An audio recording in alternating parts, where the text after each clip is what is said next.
It's so interesting being on camera and this side of my cycle because I don't usually share this version of me.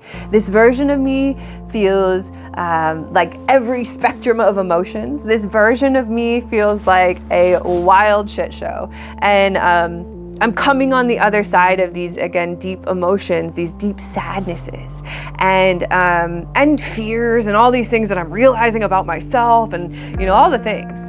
And so, again, being in front of the camera here feels vulnerable, feels scary, but I also know that like my people are out there. The people who understand where I'm coming from, the people who understand that there's this level of anxiety that comes with being honest about the fucking wave.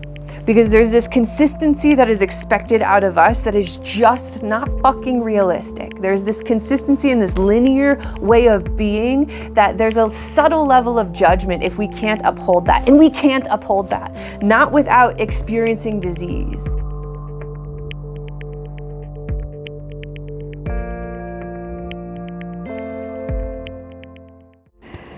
If I was recording how I was cleaning earlier, it was like I was a mad woman. It was like I had no sense of understanding how things are connected and what. Anyway, if I recorded how I bounced through the fucking house and how I had a system and a place for everything, a way of being in this world, and I recognized that this is the version of me that I wouldn't want anyone to fucking see. This is the version of me that's messy and fucking a little bit silly, a little bit weird, a little bit out there. And this is the version of me that has no makeup and is not willing to subscribe to any story of who she is. This is the version of me that was supposed to take a cold plunge because that was on the schedule and is choosing not to fucking do it because my vagina's bleeding and I don't wanna. This is the girl who is messy, who is foggy, who is just a little bit out there. My partner is out of town, and so that means that I get to have the house to myself. And those are the times that I see most of myself, and this is the time that I just moved past a very, very emotional part of my cycle. Typically near the end of my cycle, I am a shit show. I have a lot of brain fog. I have a lot of self-worth issues. I have a lot of insecurities. I have a lot of, what else? Body pain. I don't fucking know. It's hard. It's hard to be in that phase of my cycle. And I know a lot of other women struggle with that too. And I had a particularly emotional end of my cycle this time, and I started my period. I actually started my period on the 28th day.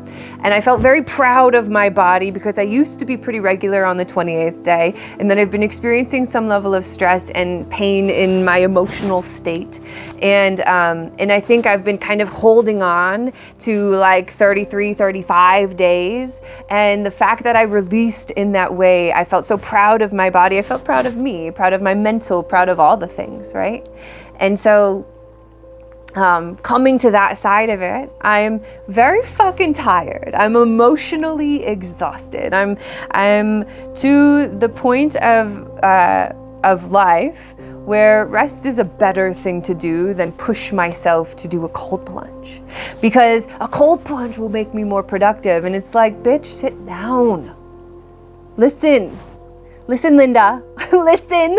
Your body is literally shedding part of itself. It's letting go of part of the old, and you're welcoming in the new. Sweet girl, sit the fuck down. Sweet girl, honor the fact that rest is so important. Sweet girl. Give yourself what you cheer everybody else on to do. Letter to Shelby, signed Shelby. It's so interesting being on camera and this side of my cycle because I don't usually share this version of me.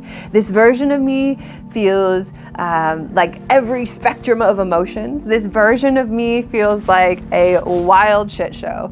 And I'm coming on the other side of these, again, deep emotions, these deep sadnesses and fears and all these things that I'm realizing about myself and, you know, all the things. And so Again, being in front of the camera here feels vulnerable, feels scary, but I also know that like my people are out there. The people who understand where I'm coming from, the people who understand that there's this level of anxiety that comes with being honest about the fucking wave. Because there's this consistency that is expected out of us that is just not fucking realistic. There's this consistency in this linear way of being that there's a subtle level of judgment if we can't uphold that. And we can't uphold that, not without experiencing disease. Listen, women experience autoimmune disease at a higher rate than men, typically because we're suppressing what we actually need. We are not linear beings, and I, for certain, am not a linear being. I had a client today remind me about my authenticity in that, about how I show up in a messy way sometimes, because I think it's important to recognize that nobody has it figured out in all areas of life. Nobody can have the perfect life because there is no perfect life. We're always going to be growing. We're always going to be seeing the next mountain peak and recognizing that that's available to us. And how far in the distance we see is up to us. As we expand our vision, as we expand who we know we can be, we're gonna keep climbing, and it's gonna be a challenge, and we're gonna see versions of ourselves that we don't like, and that's fucking beautiful. It's beautiful to be those versions too. It's beautiful to be the more emotional version of you, of me. I'm seeing that in myself, that the more emotional version of me feels so deeply, and that's the part of me that connects with people like you that are also evolving, that are also struggling, because it's fucking hard. It's hard to move through this life with a level of tenacity for change when we look around and we see so many people staying stagnant, so many people settling for status quo, for good enough. And when we are growth minded, when we recognize that we can have more out of this lifetime, when we're walking that walk, we see that it can be a lonely fucking path. People like you impress me because there's not many of us in the world, and it's beautiful to know that I get to be in this world next to you. Because it encourages me, it lets me know that collectively we're raising the consciousness, collectively we're working towards a better version, and that's fucking beautiful. Thanks for being in this world. If you like this content, please, please, please make sure you subscribe. That helps my channel grow, and I really, really appreciate that. If you thought of anyone in this video or this episode, make sure you send it to them. Like, share, subscribe, comment. Thank you, thank you, thank you.